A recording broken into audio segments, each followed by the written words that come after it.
Fresh from her US trip, napareminisce muna si Barbie Forteza sa kanyang sparkling moments bagong 30th anniversary ng Sparkle GMA Artist Center.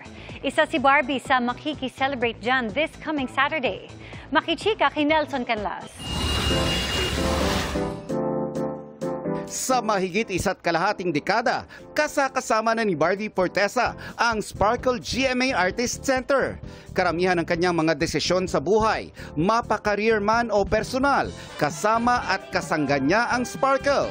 Nasaksihan din ng artist management arm ng Kapuso Network ang pag-usbong ni Barbie from a budding teen artist to being the Kapuso drama princess that she is now. At hindi raw malilimot ni Barbie ang kanyang Sparkle moments. I am very grateful to say that na marami akong sparkling moments with Sparkle. Number one na dyan, syempre, yung Maria Clara at Ibarra, dahil yun talaga ang naging umpisa ng maraming blessings and nasundan syempre ng magaganda pang proyekto, pelikula, Pulang Araw, Beauty Empire, nagkaroon ng P77, saka Kontrabida Academy.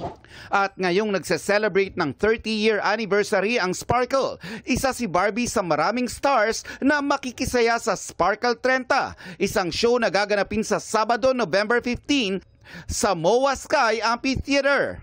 Lahat kami, we're very excited dahil isa siyang napakalaking event to celebrate Sparkle. So, ang saya kasi talagang lahat ng Sparkle artists nandun and lahat din syempre ng supporters, ng lahat ng artista looking forward sa gabing yun.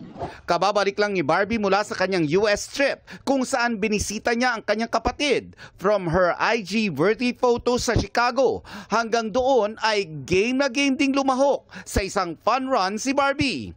Nag-share din siya ng unforgettable moments from the past month. Nelson Canlas, updated sa Showbiz Happenings.